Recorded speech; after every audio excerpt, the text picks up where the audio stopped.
आप सबको मेरा आदर भरा नमस्कार। मैं प्रार्थना करता हूँ कि आप सब कुशल मंगल रहें और भगवान की दया दृष्टि आप सब पर बनी रहे। हमारे इस चैनल को पिछले 4 वीडियोज़ में आपने जितना प्रेम दिया, उसके लिए मैं आप सबका आभारी हूँ। जिस तरह से मेरे पिछले वीडियो पर 100 से ज़्यादा व्यूज़ आए हैं, वो मेरे लिए भी बहुत ही आश्चर्य की बात है और एक बार फिर इसके लिए मैं तहे दिल से आप सबका धन्यवाद करता हूँ। इस चैनल को शुरू करने के पीछे और श्रीमद् भगवत गीता की व्याख्या के ये वीडियोस बनाने के पीछे मेरा जो उद्देश्य है, वह यह है कि हम अपने रोज के भागदौड़ के जीवन में अपने धर्म ग्रंथों को समझने के लिए समय नहीं निकाल पाते और यह अज्ञान जब हमारे अंदर घर कर जाता है, तो हमें हमारे धर्म ग्रंथों के खिलाफ भड़काना, बरगलाना बहुत आसान हो जाता है। अगर कोई हमसे आकर कहता है कि अरे तुम तो हिंदू हो, तुम्हारे पुस्तकों में तो, तुम्हारी गीता में तो, तुम्हारी मनुस्मृति में तो औरतों के लिए कोई सम्मान ही नहीं है और हम नहीं जानते कि इन पुस्तकों में क्या लिखा है, हमारे बच्चे नहीं जानते कि इन पुस्तकों में क्या लिखा है, तो आपको तो आपके बच्चों को बहकाना और धर्म से दूर ले जाना बहुत आसान हो जाता है। हम देखते हैं किस तरह आजकल की जो जनरेशन है, जो बड़ी-बड़ी यूनिवर्सिटीज़ में पढ़ती है, उनके मन में किस तरह हमारे अपने धर्म के लिए एक घृणा, एक नफ़रत जो है वो घर करती जा रही है, क्योंकि किसी ने उन्हें बोल दिया है कि हमारी जो पुस्तकें हैं, हमारा जो धर्म है, हमारे जो शास्त्र हैं, वो महिलाओं का सम्मान नहीं करते या वो हमें छोटी-बड़ी जातियों में, छोटे-बड़े वर्णों में विभाजित करते हैं और किस तरह कुछ लोगों के पास अधिकार नहीं है। इन्हीं सब गलतफ़हमियों को दूर करने के लिए मैं आपके सबके सामने अपना यह प्रयास लेकर आया हूँ कि मैं एक-एक श्लोक को साधारण भाषा में आपको समझा सकूँ। एक एग्ज़ाम्पल, एक उदाहरण देता हूँ। बहुत सारे लोगों को ये भ्रांति है मनुस्मृति के बारे में कि मनुस्मृति एक बहुत ही रूढ़िवादी ग्रंथ है जिसमें महिलाओं का सम्मान नहीं किया गया है। पर क्या आप जानते हैं मनुस्मृति के तीसरे अध्याय का 56वां श्लोक क्या है? यत्र नार्यस्तु पूज्यन्ते रमन्ते तत्र देवताः यत्र तास्तु न पूज्यन्ते सर्वस्तत्राफलाक्रियाः। इस श्लोक का अर्थ है, जहाँ नारियों का सम्मान होता है वहाँ देवता प्रसन्न होते हैं और जहाँ उनका सम्मान नहीं होता वहाँ सभी अनुष्ठान, सभी पूजा पाठ, सब कुछ निष्फल हो जाता है, फेल हो जाता है।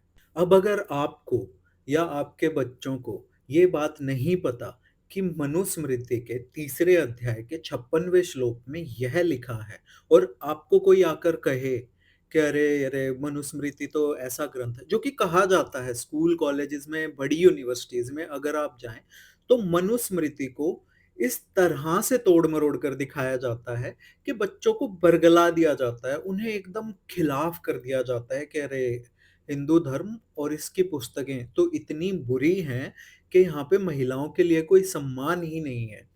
पर अगर उन्हें पता है कि हमारी पुस्तकों में एक्चुअल में उनके अंदर क्या लिखा है, तो वो उन्हें जवाब भी दे सकते हैं और समझ भी सकते हैं कि ये क्या गेम चल रहा है, ये क्या खेल चल रहा है। आज बड़ी-बड़ी कंपनियों वाले, बड़े-बड़े कॉर्पोरेट ऑफिसेज़ वाले बोलते हैं कि अरे देखो हम अमेरिका से सीख कर आए हैं, यूरोप से सीख कर आए हैं कि ऑफिसेज़ में, दफ्तरों में महिलाओं को समान अधिकार देने चाहिए, उनका सम्मान होना चाहिए।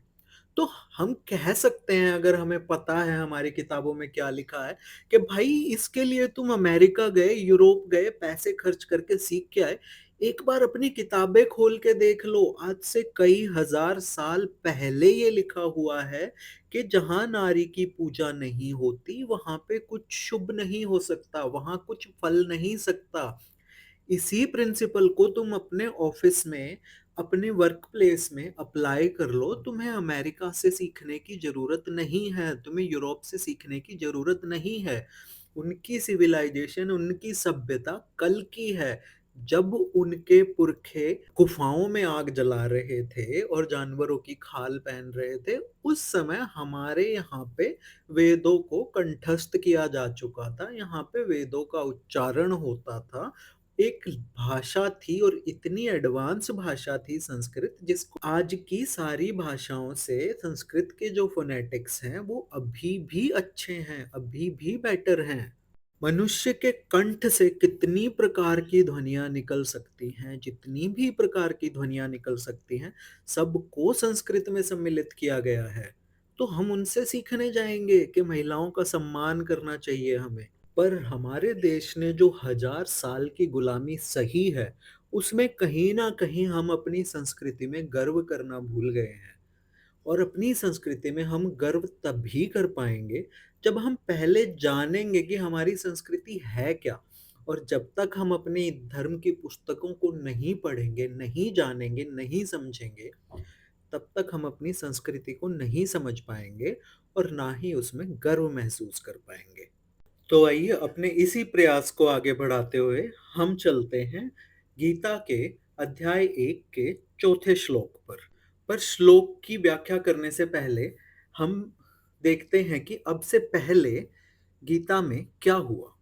पहले श्लोक में हमने देखा कि किस तरह से धृतराष्ट्र जो है वो संजय से कहते हैं कि हे संजय, तुम अपनी दिव्य दृष्टि से मुझे देखकर बताओ कि धर्म क्षेत्र कुरुक्षेत्र में युद्ध के लिए मेरे और पांडु के पुत्र जो इकट्ठा हुए हैं उन्होंने क्या किया। दूसरे श्लोक में संजय जवाब देते हैं और वो कहते हैं कि दोनों सेनाएं आपस में एक दूसरे के सामने खड़ी हैं और पांडवों की सेना को देखकर राजा दुर्योधन द्रोणाचार्य के पास जाकर ये कहते हैं। तीसरे श्लोक में संजय ने बताया कि दुर्योधन वहां जाकर क्या कहते हैं और वो किस तरह से द्रोणाचार्य को पांडवों के खिलाफ भड़काने की कोशिश करते हैं, द्रोणाचार्य के मन में पांडवों के प्रति द्वेष जगाने की कोशिश करते हैं, नफरत जगाने की कोशिश करते हैं, द्रोणाचार्य को पुरानी बातें याद दिलाकर। अब हम देखेंगे कि दुर्योधन आगे क्या कहते हैं। अत्र शूरा महेश्वासा भीमार्जुन समायुधि युयुधानो विराटश्च द्रुपदश्च महारथ। सबसे पहले हम इस श्लोक का हिंदी में अनुवाद करेंगे एक एक शब्द। तो सबसे पहला शब्द है अत्र। अत्र यानी कि यहाँ। यहाँ मतलब दुर्योधन का कहना है यहाँ पांडवों की सेना में। शूरः, शूरः का मतलब है बड़े बड़े शूरवीर हैं। अत्र शूरा यानी कि यहाँ पांडवों की सेना में बड़े बड़े शूरवीर हैं। महेश्वासा, ईश्वास होता है धनुष और महेश्वास होता है बहुत बड़े बड़े धनुष हैं, यानी कि यहाँ पांडवों की सेना में बड़े बड़े शूरवीर हैं जिनके बहुत बड़े बड़े धनुष हैं। अगला शब्द है भीमार्जुन समा, जिसका अर्थ है भीम और अर्जुन के समान। अगला शब्द है युधि, जिसका अर्थ है युद्ध में, यानी कि अत्र शूरा महेशवासा भीमा अर्जुन समायुधि, यानी कि यहाँ पांडवों की सेना में बड़े बड़े शूरवीर हैं जिनके बहुत बड़े बड़े धनुष हैं, जो कि युद्ध में भीम और अर्जुन के समान हैं। अगली लाइन में दुर्योधन इन महारथियों के नाम बताते हैं। सबसे पहला नाम जो दुर्योधन कहते हैं वो है युयुधान। युयुधान जो नाम था वो सात्यकी का असली नाम था। उनके क्योंकि उनके पिता का नाम सत्यक था इसलिए सब उन्हें सात्यकी कहते थे, पर उनका जो नाम था वो युयुधान था। युयुधान के बारे में, सात्यकी के बारे में मैं आपको इसी वीडियो में आगे बताऊंगा, पर पहले हम श्लोक का पूरा अनुवाद कर लेते हैं। दूसरा नाम जो दुर्योधन लेते हैं वो है विराट, राजा विराट का, विराटश्च। तो ये राजा विराट थे जो मत्स्य प्रदेश के राजा थे। मत्स्य प्रदेश कहाँ होता था? जहाँ आज का राजस्थान है, जयपुर, शाहपुरा, ये सब एरिया जो होता था ना, जयपुर, शाहपुरा, अलवर, ये पूरा एरिया मत्स्य प्रदेश होता था, जिसकी राजधानी विराट थी और जिसको कि आजकल हम बैराट कहते हैं, जो राजस्थान में ही है, जयपुर जिले में। और वहां के राजा थे राजा विराट। आगे दुर्योधन नाम लेते हैं द्रुपद का, राजा द्रुपद, जिनकी कहानी मैंने आपको कल सुनाई थी, कल वाले वीडियो में, श्लोक 3 वाले वीडियो में। और महारथ है यानी कि महारथी, यानी कि वो इन सबको महारथी कहता है। तो इस श्लोक का पूर्ण अनुवाद हम एक बार फिर देखते हैं।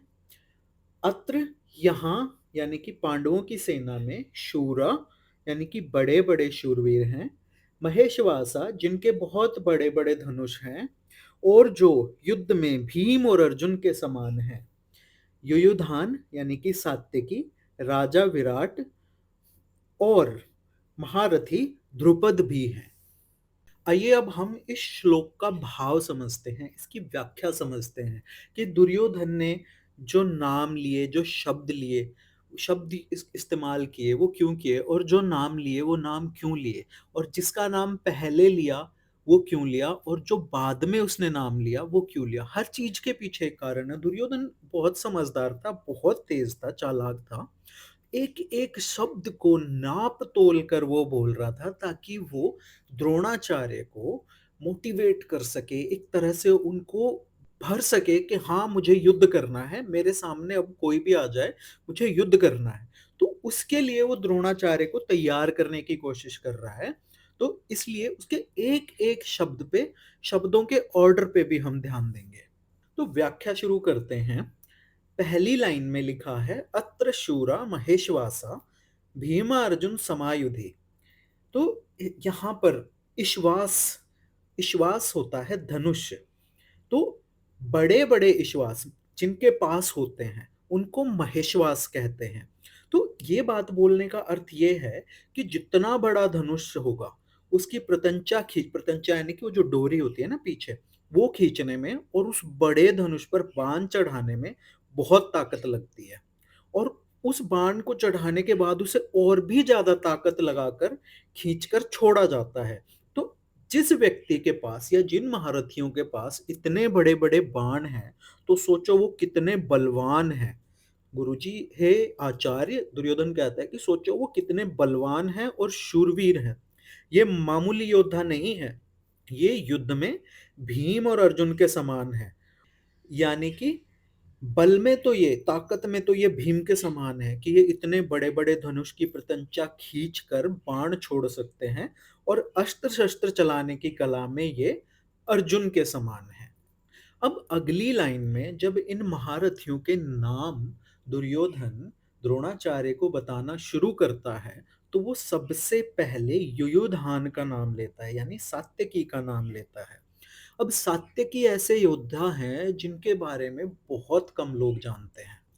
सात्यकी श्री कृष्ण के ही कुल के, यादव कुल के योद्धा थे, और वो कहा जाता है कि श्री कृष्ण के कजिन और बेस्ट फ्रेंड दोनों थे। यानी कि श्री कृष्ण के चचेरे भाई भी थे और श्री कृष्ण के परम सखा, परम बंधु भी थे। वो हमेशा श्री कृष्ण के साथ रहते थे। हमने, जिसने महाभारत पढ़ी है या जिसको ज्ञान है, उन्हें याद होगा कि श्री कृष्ण जो हैं वो दुर्योधन के दरबार में जाते हैं जब पांडवों का वनवास खत्म हो जाता है उसके बाद। और दुर्योधन के दरबार में जाकर श्री कृष्ण दुर्योधन से कहते हैं कि आधा राज्य अब तुम्हें पांडवों को दे देना चाहिए, क्योंकि उन्होंने अपनी शर्त के अनुसार अपना वनवास और अज्ञातवास पूरा कर लिया है।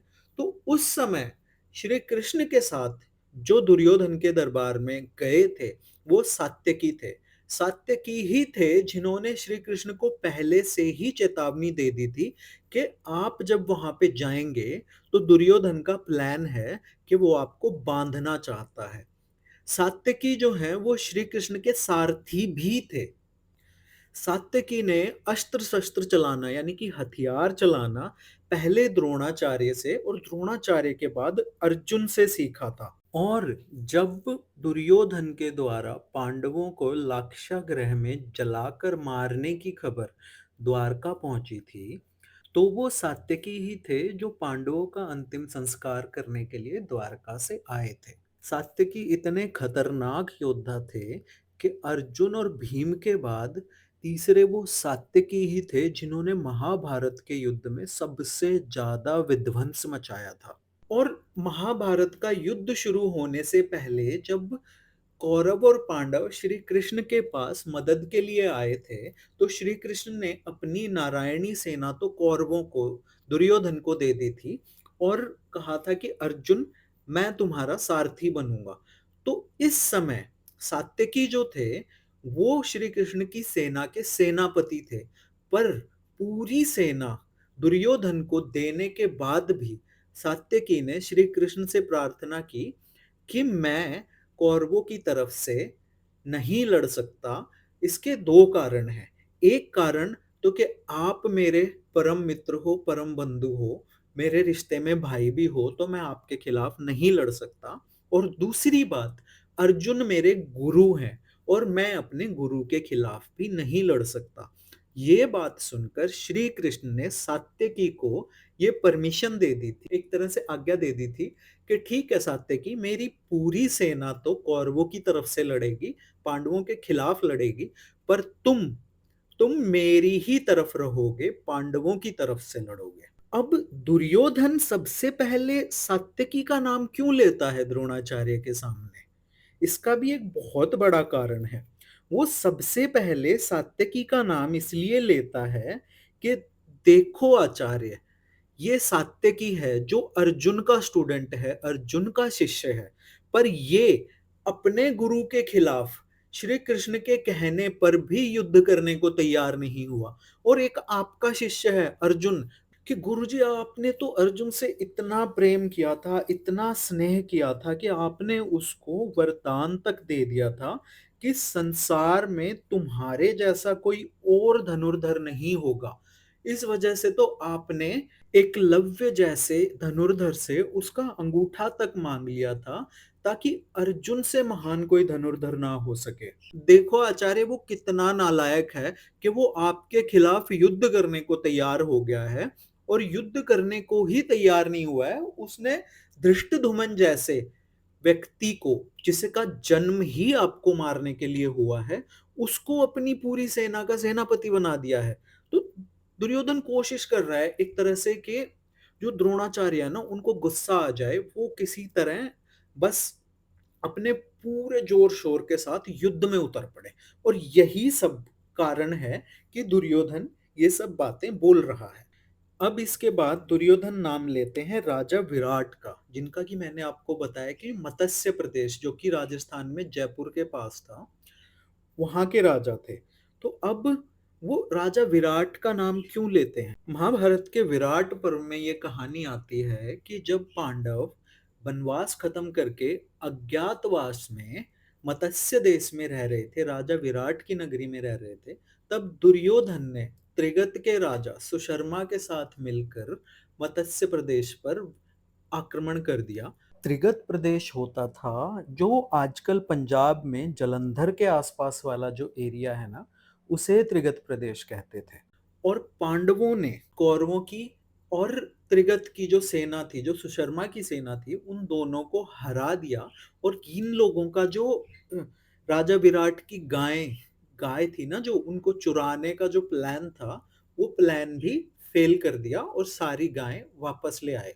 और इस युद्ध में अर्जुन ने सम्मोहन शस्त्र चलाकर सबको बेहोश कर दिया था, जिसकी वजह से इन लोगों को बहुत ज्यादा बेइज्जती सहन करनी पड़ी थी, अपमानित होना पड़ा था, और वो गायें छोड़कर युद्ध से भागना पड़ा था।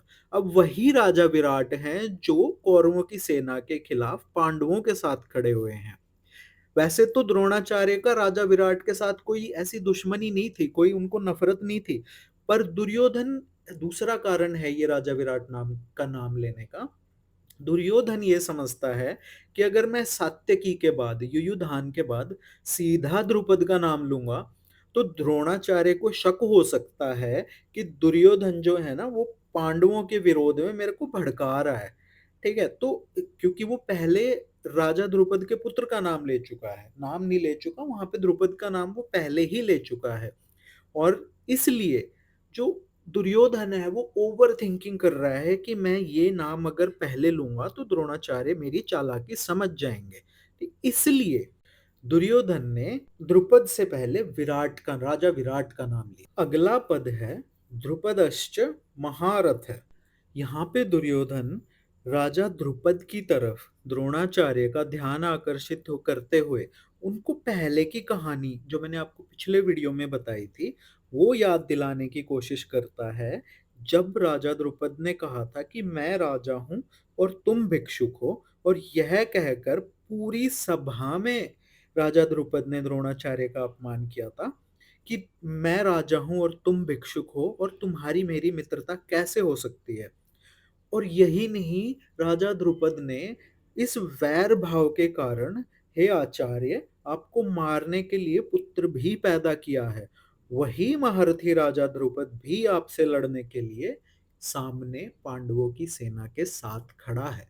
तो आगे के श्लोकों में भी हम देखेंगे, अगले श्लोक नंबर 5 और 6 में, कि पांडवों की सेना के बारे में दुर्योधन और क्या क्या कहता है। उसके बाद दुर्योधन अपनी खुद की सेना की तारीफ करेगा द्रोणाचार्य के सामने, कि कहीं द्रोणाचार्य इतनी पांडवों की सेना की इतनी तारीफ सुन के अब डिप्रेस ना हो जाए, उन्हें ये ना लगे कि हाँ उनकी तरफ तो सारे वीर खड़े हैं और हम कैसे जीत पाएंगे। तो अभी ये संवाद चलेगा। अगले 2 श्लोकों में भी दुर्योधन इसी तरह द्रोणाचार्य को उकसाने की कोशिश करेगा। तो आज की जो व्याख्या है वो यहीं पे खत्म होती है। और एक बार फिर मेरी आप सबसे विनती है कि आप मेरे इस चैनल को लाइक करें, शेयर करें, सब्सक्राइब करें। अपने घर के बच्चे बूढ़े सबके फोन में, सबके अकाउंट में इस चैनल को सब्सक्राइब कर दें, शेयर करें व्हाट्सएप पे, फेसबुक पे, इंस्टाग्राम पे, ताकि मेरा जो चैनल है इसकी रीच बढ़ सके और मुझे ये जो मेहनत कर रहा हूँ, जो वीडियोस बना रहा हूँ, वो करने में और ज़्यादा उत्साह महसूस हो। तो इसी के साथ मैं आपसे विदा लेना चाहूँगा। जय श्री कृष्ण, जय श्री राम।